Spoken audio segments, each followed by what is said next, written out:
ज्ञानम परमपरज्ञानम योग्यमोदयानम नमो स्वय सर्वसिद्धानम यकोवी नमस्कारो केवलवत्सहस्रवर्तमानस्य संसारसागरौ तारे नरोवर नारिंदो अहो अहो श्री सद्गुरु करुणा सिंधु अपार आपा मरकर प्रभु करो अहो अहो उपकार अनंत शुद्ध आत्माओं को नमस्कार। शुद्ध आत्म स्वरूप प्राप्ति का लक्ष्य जिनका बन चुका प्रयत्नशील उन सभी साधकों को नमन नमन नमन।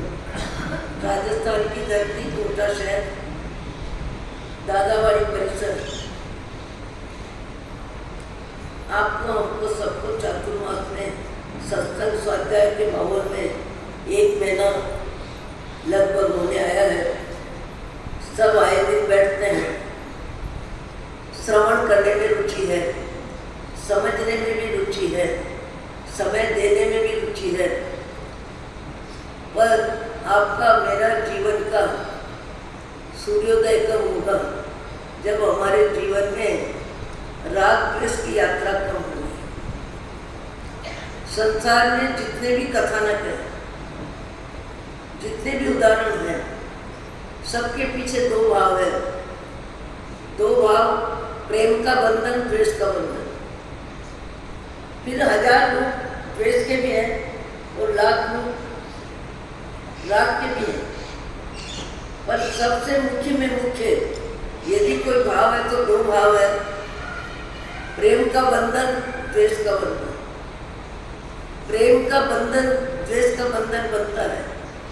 आपने हमने कलावती के जीवन को देखा। जब पूर्व में उसने स्वयं के जीव को बहुत प्यार किया, बहुत प्रेम दिया, मनुष्य से ज़्यादा साथ लेके घूमना आना जाना, उसके बिना जैसे उसका जीवन ही नहीं।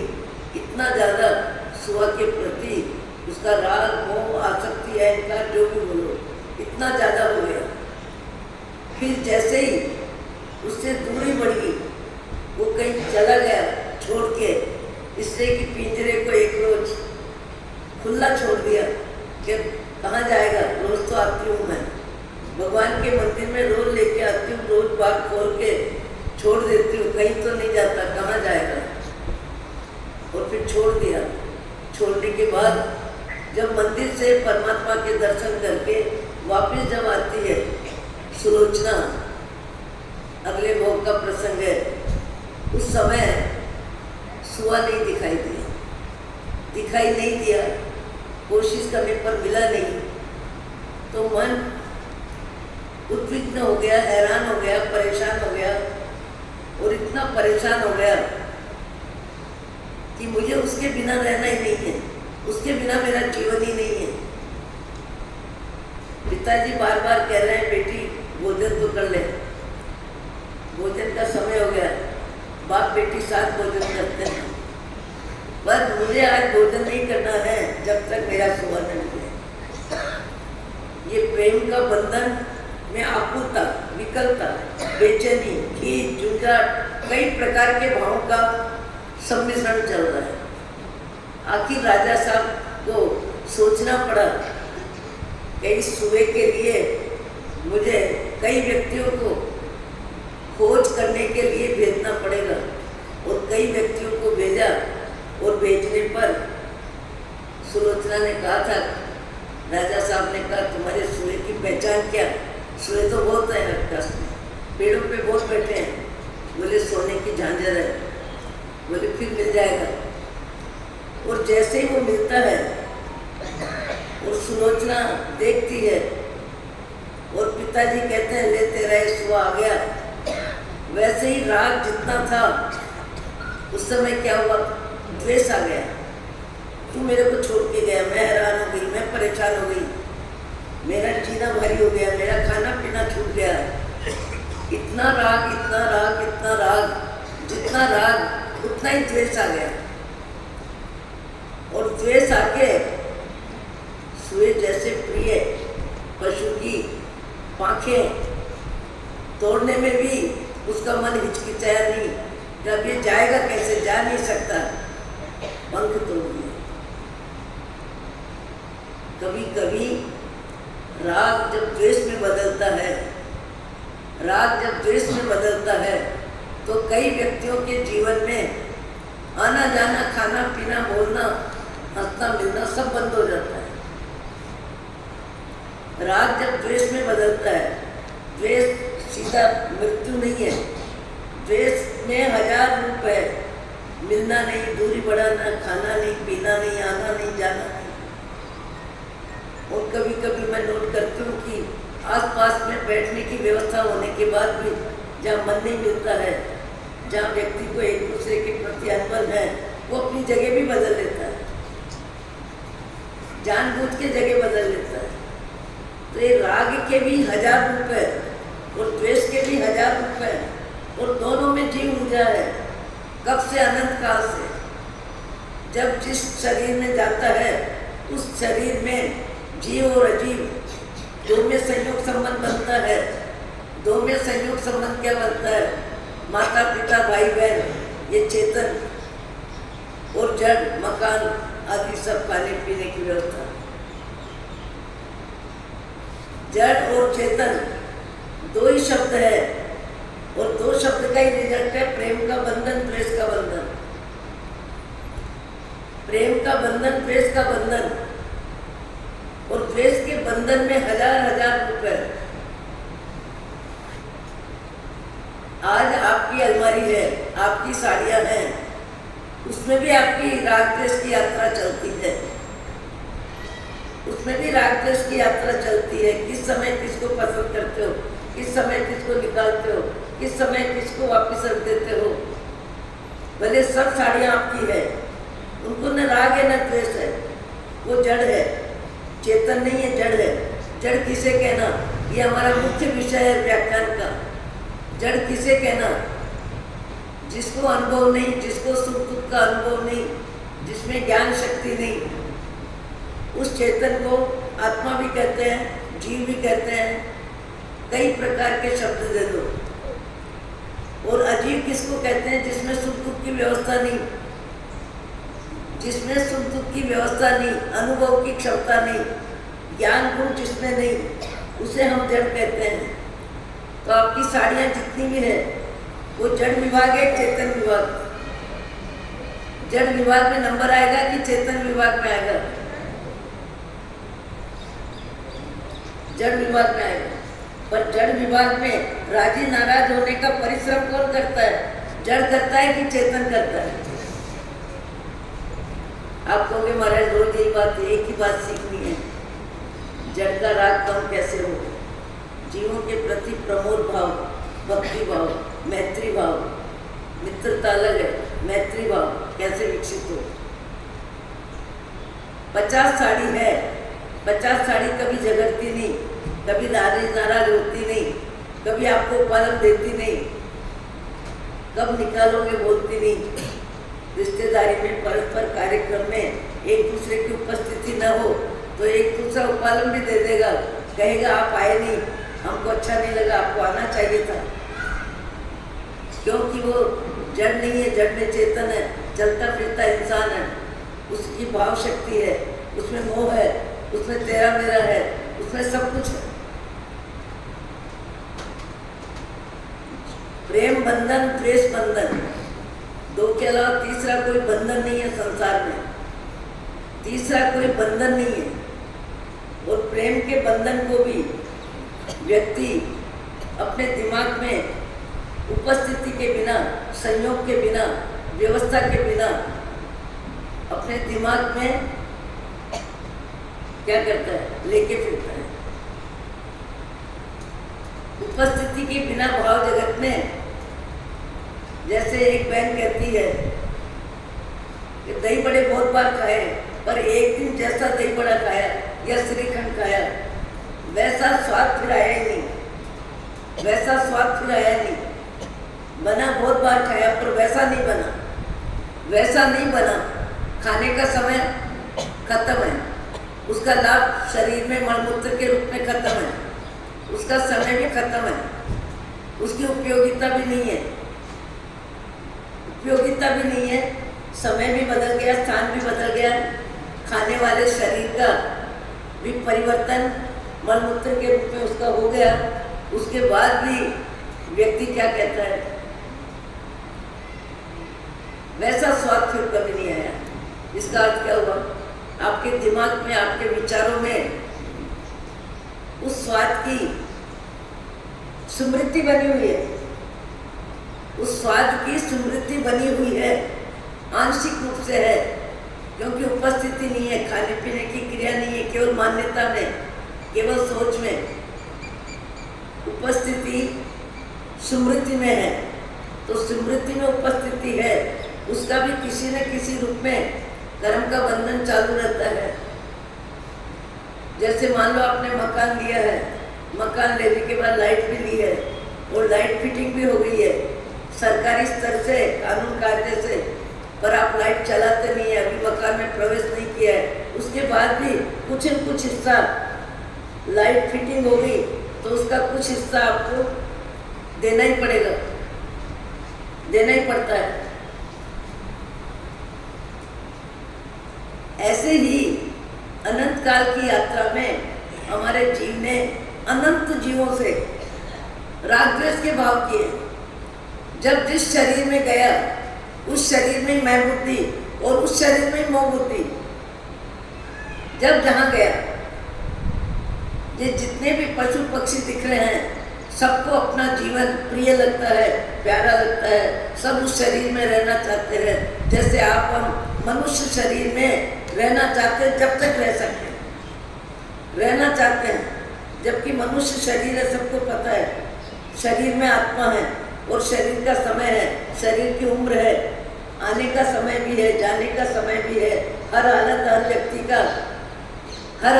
व्यक्ति का जीवन समापन होता ही है। कोई ऐसा महापुरुष नहीं जिसने शारीरिक जिंदगी समाप्त नहीं की हो। अपने कार्यों से व्यक्ति की लंबी आयु लगती है।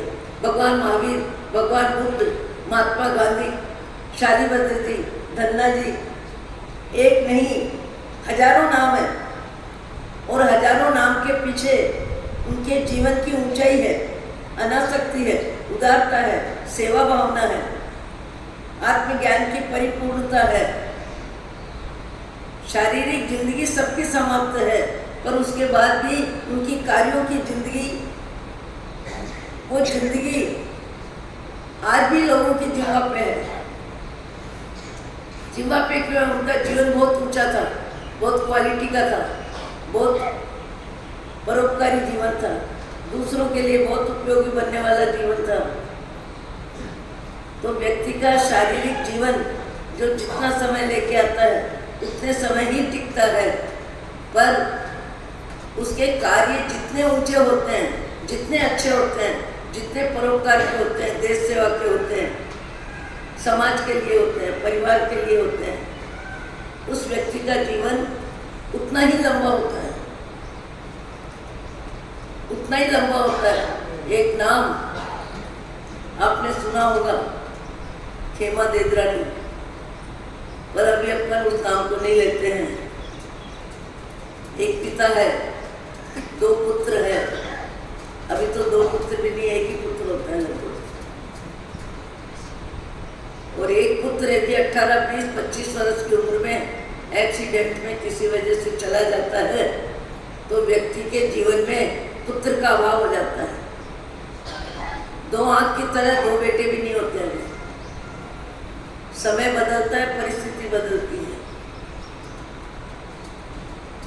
दो बेटे हैं, पिता दिवंगत होने की स्थिति में है, मकान 3 है, 3 मकान 2 बेटे।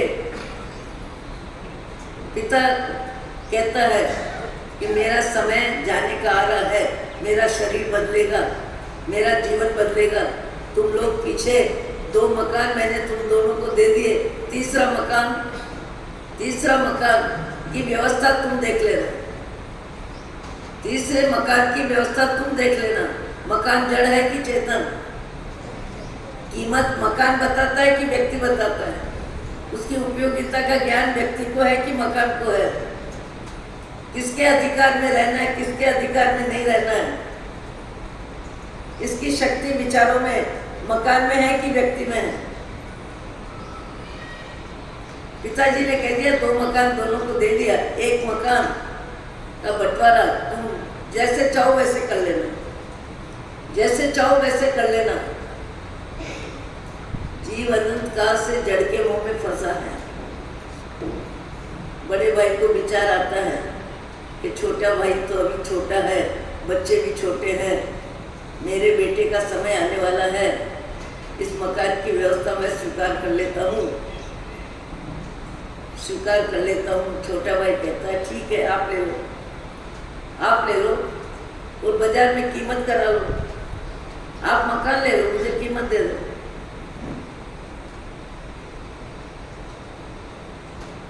व्यक्ति के साथ कितने प्रकार के बंधन हैं, धन का बंधन, परिवार का बंधन, सत्ता का बंधन, संपत्ति का बंधन, पद का बंधन, सुविधा का बंधन। आज कई व्यक्ति यहाँ आने के बाद कभी कभी कहते हैं हमको यहाँ नहीं उतारना है, भैया यहाँ तो सब सुविधा है। आजकल तो सुविधा भी संघ में वैसी देते हैं जैसी सुविधा घर में रहती है, एसी भी है, पंखा भी है, कमरे में सब कुछ है। उसके बाद भी व्यक्ति अपने अहम की संतुष्टि के लिए या अधिक सुविधा के मोह में मैं अपने ढंग से अपने मन से उठूंगा, यहाँ तो समाज की व्यवस्था है। व्यक्ति कहता है मेरे को होटल में रुकना है। होटल में क्यों रुकना है? मेरे को विशेष सुविधा चाहिए, विशेष अपने मन से व्यवस्था स्वीकार कर सकूँ। ये मनुष्य का मन है। सुविधा का राग, सम्मान का राग, पद का राग, पद छूट जाता है, पद का राग भाव भी बना रहता है। सुंदरता छूट जाती है, सुंदरता का भाव में बना रहता है। एक माँ साहब को किसी ने कहा कि आपका शरीर अब कैसा हो गया? बोले शरीर तो बदलता है, ये आपका फोटो देना है, आपने बहुत अच्छे काम किया, आपका फोटो देना है, फोटो दे दो। तो फोटो देते समय माँ बेटों को कहती है मेरी अभी का फोटो मत दे देना, अभी का शरीर बदलता है, मेरा फोटो बीच की उम्र का देना, बीच की उम्र का फोटो देना। बीच की उम्र निकल गई है, उम्र चली गई है, पर उम्र का राग आज भी भाव में बना हुआ है। ये भाव जगत को समझने के लिए तो सत्संग है, और सत्संग क्या है? बाकी तो दुनिया भर के कार्यक्रम आप सब घर में करते हैं, खाना पीना, आना जाना, मेहमान, विवाह, शादी, क्या ज्ञान नहीं, आपको दुनिया भर का ज्ञान है और दुनिया भर की व्यवस्था में दिल दिमाग घूमता है। यहाँ सत्संग में एक ही बात है, व्यक्ति क्या बोलता है, मेरा बीच की उम्र का फोटो देना, अभी का फोटो मत देना। तो बीच की उम्र कहाँ है? अब बीच की उम्र तो मुर्दा हो गई, वो तो चली गई, अभी तो वृद्धावस्था आ गई। पर वृद्धावस्था का शरीर अभी पसंद नहीं है। पसंद कौन सा शरीर है? बीच की उम्र का। बीच की उम्र का शरीर पसंद है। ये पसंद भी बदलती है, कपड़े में भी पसंद बदलती है, शरीर में भी पसंद बदलती है, संबंधों में भी पसंद बदलती है। ये पसंद क्या है? राग। ये पसंद क्या है? राग। राग और द्वेष दो में जीवन बीत रहा है। अब बड़े भाई को मकान चाहिए और मकान चाहिए, इसलिए प्रस्ताव दे दिया छोटे भाई को। छोटे भाई ने कह दिया ठीक है आप ले लो, पर प्रस्ताव देने के साथ लोभ कषाय भीतर में जग गया। लोभ कषाय जग गया भीतर में, और जितनी कीमत होनी चाहिए उससे कम कीमत लगा रहा है, कम कीमत लगा रहा है। पिताजी का तो मकान है, किसी दूसरे का थोड़ी है। कम कीमत लगा के भाई को कीमत देना चाहता है। भाई का कम बुद्धिमान है। संसार में जीव की बुद्धि कहाँ कम है? सत्ता में, संपत्ति में, परिवार में, संबंध में, मोह माया की जिंदगी में किसके साथ क्या व्यवहार करना, कैसा करना, एक दिमाग के 1000 प्रकार के कार्यक्रम में आपकी बुद्धि चलती है।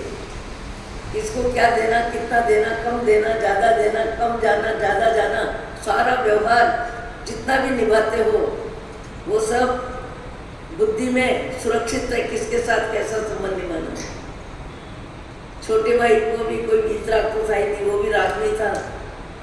उसको लगा बड़े भाई साहब मेरे को बुद्धू बनाना चाहते हैं और कम कीमत में मकान लेना चाहते हैं। लंबे समय तक दोनों के बीच हलचल रही, अपन उसको लंबी नहीं करेंगे। काफी समय तक वो व्यवस्था चलती रही और बात नारी जगत तक चली गई। कैसे चली गई कि दोनों भाई रोज साथ बैठते हैं, चाय पीते हैं, कभी राजनीति की बात करते हैं, कभी समाज की करते हैं, कभी परिवार की करते हैं, कभी व्यापार की करते हैं। व्यक्ति बात क्या करता है करते हैं। आत्मा की बात पूरे दिन में कितनी बार करते हो, स्वाध्याय की बात कितनी बार करते हो, सामायिक लेके कितनी बार बैठते हो, परमात्मा का स्मरण कितनी बार करते हो।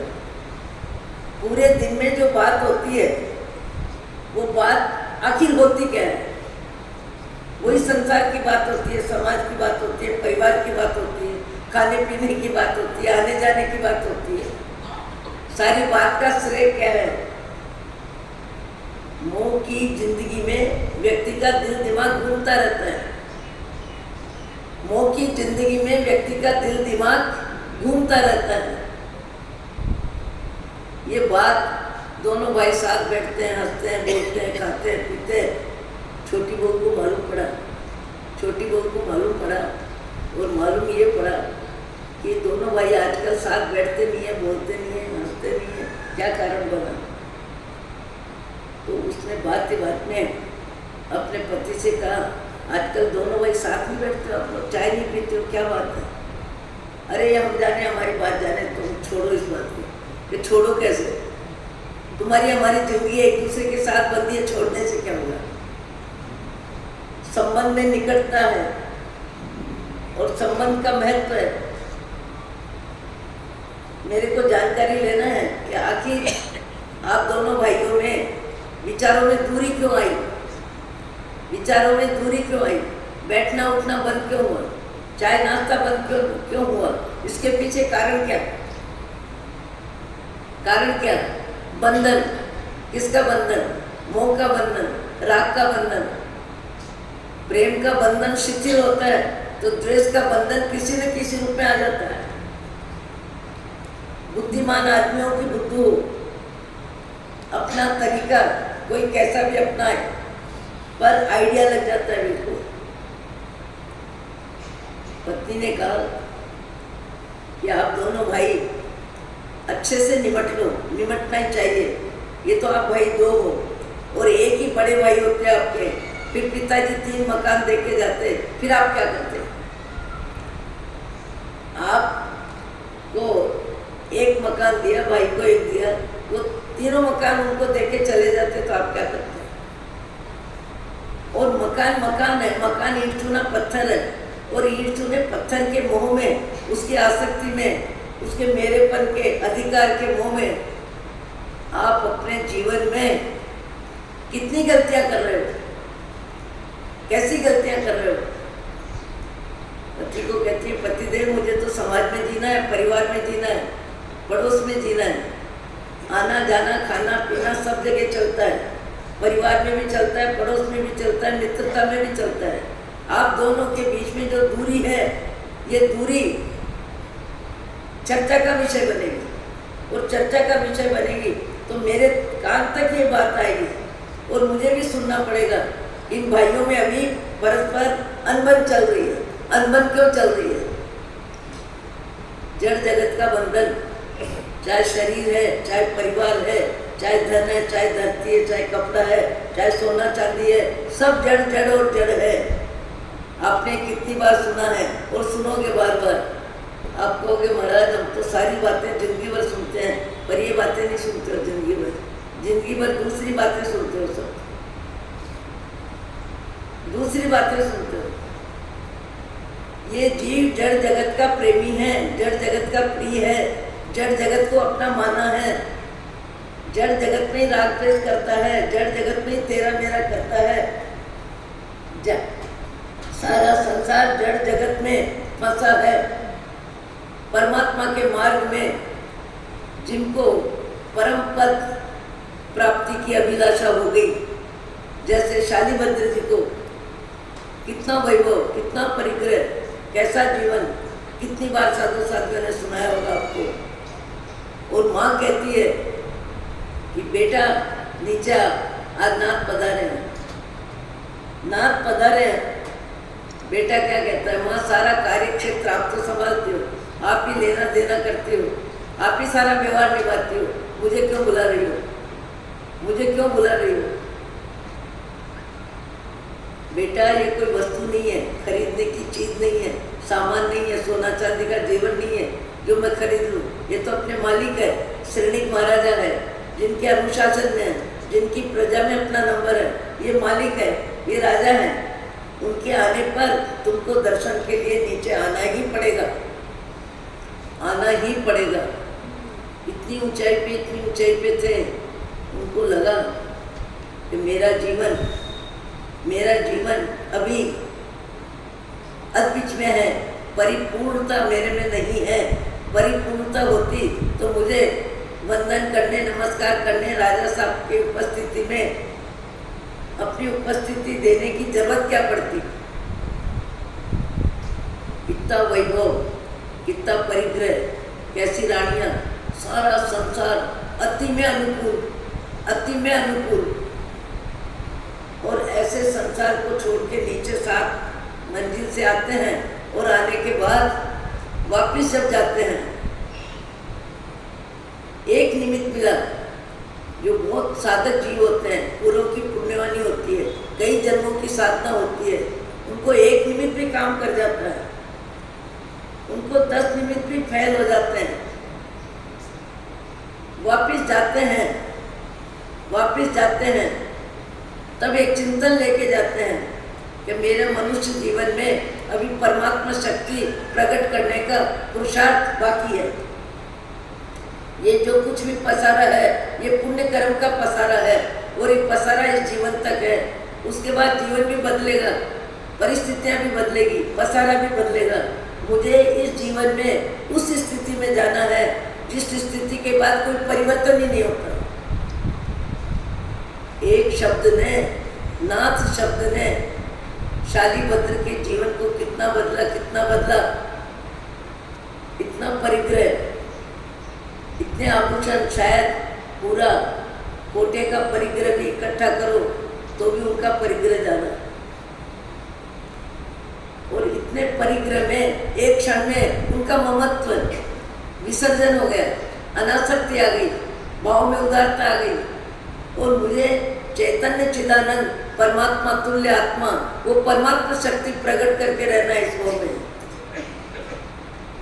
और इसकी जानकारी किसको हुई? इसकी जानकारी किसको हुई? बहन को, सुभद्रा जी को। और सुभद्रा जी की आंख में थोड़ा पानी आ जाता है, पति देव की व्यवस्था में है। उनको लगता है मेरे घर में, मेरे परिवार में आंसू का क्या काम, हम यहाँ तो सारी सुविधा है, प्रेम का विस्तार है, जो चाहिए जितना चाहिए उससे ज़्यादा मिलता है, उसके बाद तुम्हारी आंख में पानी क्यों? वहाँ सुभद्रा जी कहती है आपके यहाँ व्यवस्था में कोई कमी नहीं है, सुविधा में कोई कमी नहीं है, सम्मान में मुझे कोई कमी नहीं है, जो चाहिए जितना चाहिए उससे हर चीज़ ज़्यादा है। पर मेरे भाई को, मेरा भाई बैरागी बन गया है और 32 दिन में मुनि बनेगा और एक एक दिन में एक एक पत्नी का त्याग कर रहा है। और फिर उनके मुंह से शब्द क्या निकला? तुम्हारा भाई कायर दिखता है, तुम्हारा भाई कायर दिखता है, छोड़ना है। उसके बाद में इतने दिन लंबे करने की क्या जरूरत है? नारी जगत को पीहर पक्ष का उपालम और पीहर पक्ष की कमजोरी सुनना लगभग सबको भारी पड़ता है। वहाँ पे सुभद्रा जी को कांटे की तरह बात चुप गई कि इतना वैभव, इतना ऊंचा जीवन, इतना अच्छा जीवन, और वो जंगल का जोगी बनने का संकल्प कर लिया। और मेरे पति देव कहते हैं कि तुम्हारा भाई कायर दिखता है। ये शब्द कितने चुभे, कितने चुभे। और उसके मुंह से क्या निकला? निकल के ये शब्द निकला कि स्वामी, कहना आसान है, करना कठिन है। कहना आसान है, करना कठिन है। और धन्ना जी ये अद्भुत चरित्र है। धन्ना जी उसी क्षण उठ जाते हैं, उसी क्षण उठ जाते हैं और कहते हैं मैं ये चला, मैं ये चला, मैं ये चला, मैं ये चला। ऐसे भी महामानव होते हैं। आज भी करोड़ों की संपत्ति दान में ऐसे ही दे देते हैं जैसे कल का पड़ा हुआ पेपर देते हैं। कहोगे कितने कितने नहीं, क्वालिटी के हीरे ज़्यादा नहीं होते हैं। मैं बार बार बोलती हूँ, अनाज का ढेर मिलता है, कपड़े का ढेर मिलता है, बहुत ऊंची क्वालिटी के इंसान का ढेर नहीं मिलता है, पर उनकी क्वालिटी का महत्व तो कम नहीं होता है। उस क्वालिटी में जीने वाले छोड़ के तो सभी जाते हैं, पर वो इतिहास बना के जाते हैं, उनका इतिहास बन जाता है, उनका जीवन सदा के लिए उदाहरण बन जाता है। तब में भी जो बहुत ज़्यादा आगे बढ़ता है उसका भी उदाहरण बन जाता है। जब में भी, जैसे मैंने कहा अभी कुछ समय पहले मुझे जानकारी हुई कि दुनिया में एक श्रावक जो हमारे समय में अध्यक्ष थे, अभी उन्होंने 80 वर्ष की उम्र में परिवार के हर व्यक्ति से कह दिया कि मेरी सारी जवाबदारी समाप्त है, ये तो आयु लंबी है, प्रभु की कृपा है, मुझे अब संसार में समय नहीं देना है, संसार की बात नहीं करनी है, खाने पीने की बात नहीं करनी है, व्यापार धंधे की बात नहीं करनी है, धर्म में, समाज में, परिवार में, लेन देन में मुझे किसी से कुछ अपेक्षा नहीं है। केवल 12 बजे 2 रोटी और 1 सब्जी की कटोरी और इतने चावल और कड्डी दाल और शाम को 1 दूध का गिलास। मेरे कमरे में कोई प्रवेश नहीं करेगा, मेरे कमरे में कोई समाज की बात नहीं होगी, परिवार की बात नहीं होगी, मेरे कमरे में विवाह शादी की बात नहीं होगी, जन्म मरण की बात नहीं होगी, सुख दुख की बात नहीं होगी, किसी की बात नहीं होगी। उस व्यक्ति का भी कुछ समय पहले देहांत हुआ है। 80 वर्ष की उम्र में उन्होंने 18 घंटा नवकार मंत्र का जाप चालू किया और 75 नहीं 80 वर्ष में चालू किया और 95 वर्ष में उनका देहांत हुआ। उनका पोता आया था अभी कुछ समय पहले, आंख में पानी ला रहा था और कहने लगा कि ऐसा व्यक्तित्व मैंने जीवन में नहीं देखा जो जीते जी संसार से पूरी तरह विरक्त हो गया, शरीर से विरक्त हो गया, संबंध से विरक्त हो गया, लेने देना सब बात पूरी तरह से, इतनी निवृत्ति केवल भगवान का नाम। और पूरे दिन में 15 वर्ष तक कोई व्यक्ति की बातचीत नहीं, किसी का आना जाना नहीं, किसी का खाना पीना नहीं, कोई चर्चा नहीं। ऐसे भी व्यक्ति जीवन में अपने आप का उद्धार करते हैं। और बेटों को कह दिया मैं मर जाता तब क्या होता, अब तुम मेरे कमरे में प्रवेश नहीं करोगे। कभी कभी कोई व्यक्ति, जैसे मैंने बताया था, एक बार पहले बता चुकी हूँ, ये एक बहन रतलाम में मुझे कहने लगी 14 उपवास के प्रत्यक्षान करा दो, 18 उपवास के। मैंने कहा मेरी हिम्मत नहीं है, तेले तेले करो। अरे महाराज करा दो, अरे महाराज करा दो। मैंने कहा करा दो, मैं करा दूंगी, 3 दिन का कौन मना करता है। तो बहन बोलती है कि 3 कराने की बात आप कर रहे हो, मेरा कोई पहला मासिक श्रवण नहीं है, मैंने जीवन में 21 मासिक श्रवण किए हैं और ये 21वां मासिक श्रवण है। और 2 बार प्रत्यक्षान करती हूँ, एक बार 14 उपवास, एक बार 18 उपवास। अभी शायद जीवित भी होंगे, 2 बार प्रत्यक्षान करती हूँ। मैं समाज में जाके कभी तिलक नहीं कराती, समाज में सम्मान नहीं लेती, जुलूस नहीं निकालती। मैं मेरे कर्मों के क्षय के लिए तब करती हूँ। मुझे बाह्य जगत का प्रदर्शन नहीं चाहिए, मुझे अनुमोदना का माहौल भी नहीं चाहिए। मैं सीधी मंदिर से 2 घंटे में घर आके और प्रार्थना करती हूँ और 2 बजे पानी चुका देती हूँ। और शाम के समय बहू के साथ इतना वात्सल्य कि शाम को भवें जब भोजन करने बैठती है तो मैं फुलके गर्म उतार के परोसती हूँ, गर्म फुलके उतार के परोसती हूँ। वात्सल्य भाव, आत्मीयता का विस्तार। अति स्वार्थ में व्यक्ति आत्मीयता का विस्तार नहीं कर सकता है। अति स्वार्थ प्रेमी और अति सुविधा का प्रेमी, अपनी व्यक्तिगत इच्छा का स्वामी, वो परिवार में, समाज में, पड़ोस में दूसरों की जरूरत में अपने शरीर का, अपनी बुद्धि का, अपने मन का उपयोग ज़्यादा नहीं करता है। वो सोच समझ के करता है कितना करना, कहाँ नहीं करना। उसकी सीमाएं बंधी हुई होती है। मुझे लगा 75 वर्ष की महिला और 3 बवें जब भोजन करती है एक थाली में, तब मैं गरम नरम उनको परसती हूँ। और पाली तना सिद्ध क्षेत्र में हर दिवाली वहाँ जाके करते हैं। मेरा पूरा परिवार को लेके जाती हूँ। बोलो कितनी पुण्यवानी होगी, कितना व्यक्तित्व होगा, सारा परिवार उनकी बात मानता है। और सबको माता जी बहुत अच्छे लगते हैं। स्वभाव की संपत्ति भी व्यक्ति को परिवार में प्रमुखता देता है। स्वभाव की संपत्ति सबसे ज़्यादा महत्वपूर्ण होती है। अपने स्वभाव का भी अपने को लेखा जोखा करना चाहिए। मेरा स्वभाव कैसा है, कैसा होना चाहिए। बोले हम तो सब दीपावली पे 5 दिन सिद्धाचल तीर्थ जाते हैं। मैंने कहा दीपावली पे तो लोग सब सिक्का चांदी का चढ़ाते हैं, लक्ष्मी पूजा करते हैं। वो मासा मुझे कहने लगी, महाराज लक्ष्मी की पूजा करने से लक्ष्मी मिलती तो भारत में कोई गरीब रहता ही नहीं। लक्ष्मी की पूजा करने से यदि लक्ष्मी मिलती, लक्ष्मी पुण्य से मिलती है, किसी की पूजा से नहीं मिलती। और पुण्य कार्य अच्छे कार्यों से बनते हैं। हम तो भगवान की भक्ति करते हैं और भगवान की भक्ति में 5 दिन का समय परमात्मा भक्ति में सब ओतप्रोत रहते हैं। सबका विचार अपना अपना है, मन अपना अपना है।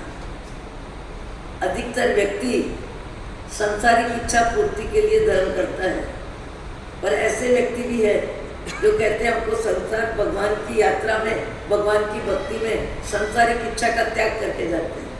संसारिक इच्छा कुछ भी नहीं चाहिए। वो शालीभद्र जी, धन्ना जी फिर आएंगे कभी। धन्ना जी अपनी जगह से उठ जाते हैं और उठ के कहते हैं मैं ये चला ये चला ये चला।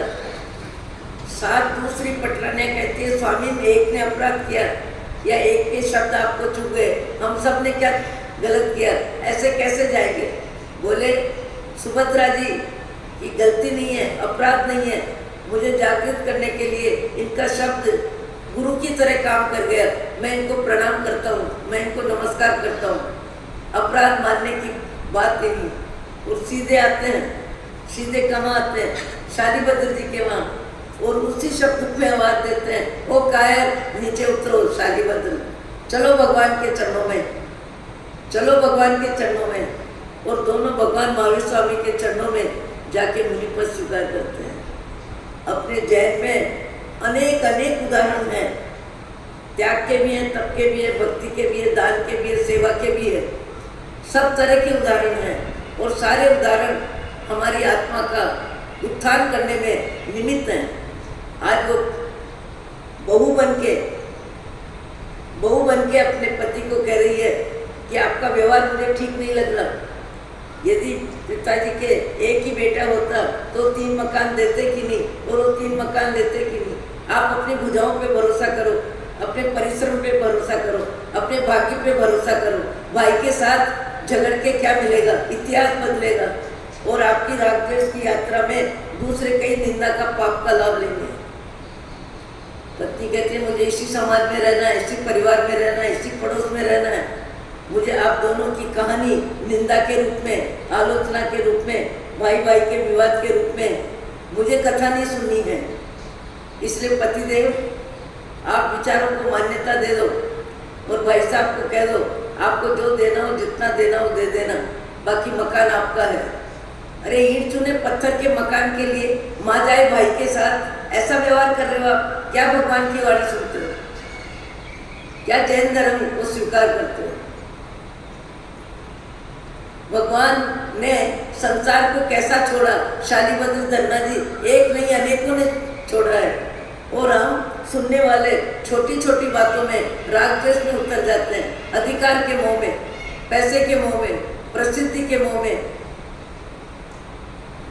हमारी जीवन यात्रा यदि हम सोचें, अपनी जीवन यात्रा का विचार करें तो हमारे जीवन में दुर्गुण कितने हैं, सद्गुण कितने हैं।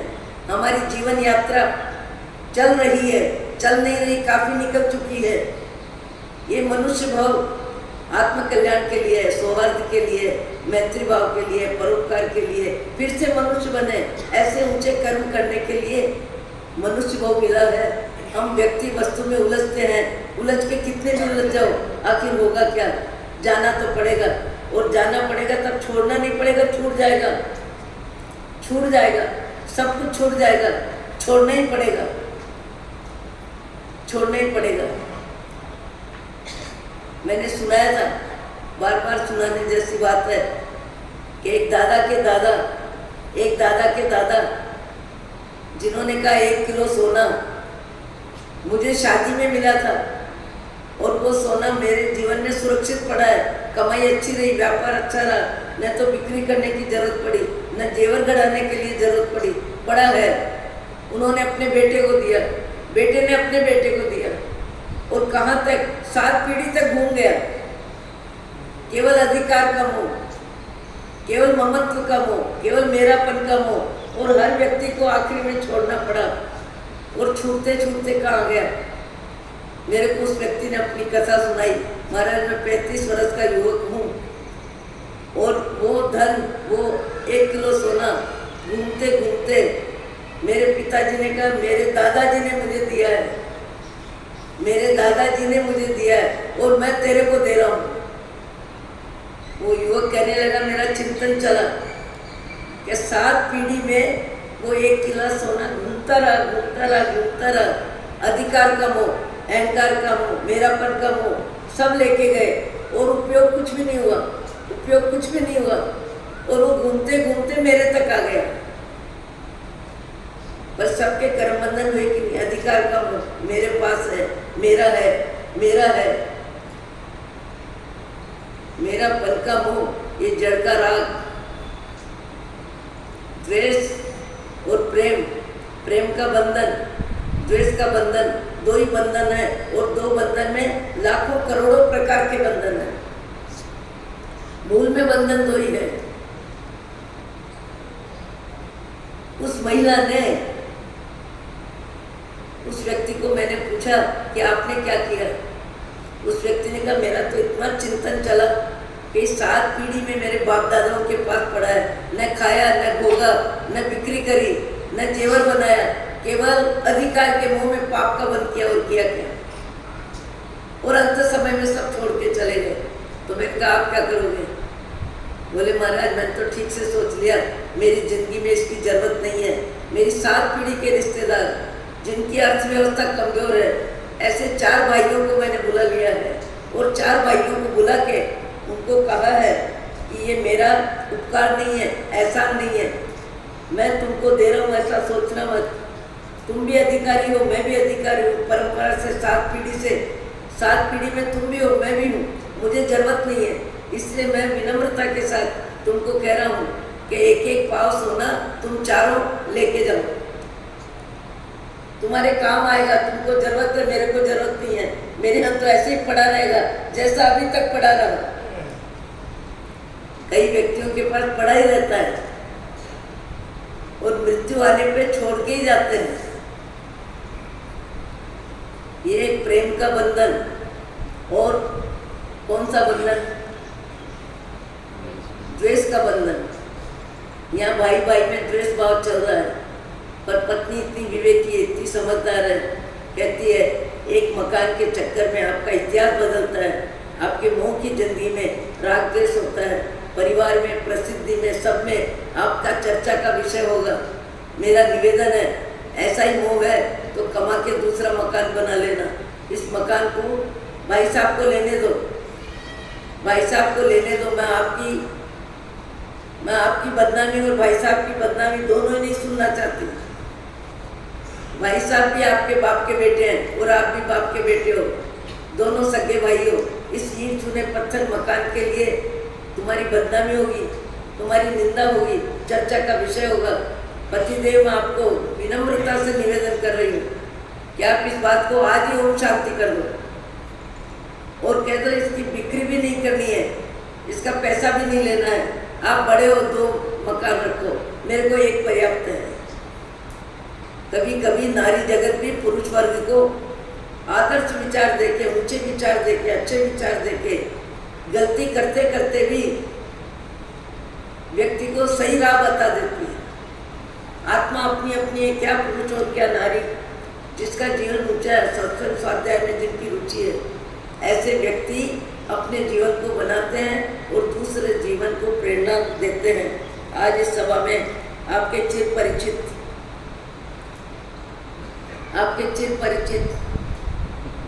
एक मिनट उठिए, राजीव जी दासो आपके कोटा के हैं। ये कहते हैं मेरी शादी भी कोटा में हुई है। अभी मुझे इन्होंने बुलाया था टोंक, करीब 100 परिवार के सदस्यों को एक दिन के लिए इकट्ठा कर लिया और मुझे आश्चर्य हुआ कि 100 व्यक्ति इनके कहने से एक दिन के लिए आ गए। 11 बजे आए, नाश्ता हुआ, सत्संग हुआ, 4 से 5 फिर व्याख्यान हुआ और 6 बजे सब कहाँ चले गए, जयपुर के लिए चले गए। दूसरे दिन जिसको जाना था वहाँ चला गया। हमारा योग बना था, इनका 18-16 वर्ष की उम्र थी, मेरा एक चातुर्मास टोंक हुआ था महाराज साहब की बीमारी में नज़दीक रहने के लिए। तब इन लोगों ने बहुत लाभ लिया था। ओम शांति। बोलना है कुछ? आपका जीवन बोलता है सात्विक जीवन है, मर्यादा में जीवन है, खाने पीने में मर्यादा, बोलने में मर्यादा, रहने में मर्यादा, कमाने में मर्यादा। सरकारी स्तर पे इतनी पोस्ट ऊंची होने के बाद भी बाप की कमाई इनकी है और वो पर्याप्त है, पर इन्होंने अनैतिकता से एक पैसा अपनी ड्यूटी में नहीं कमाया। ये बहुत बड़ी उपलब्धि है।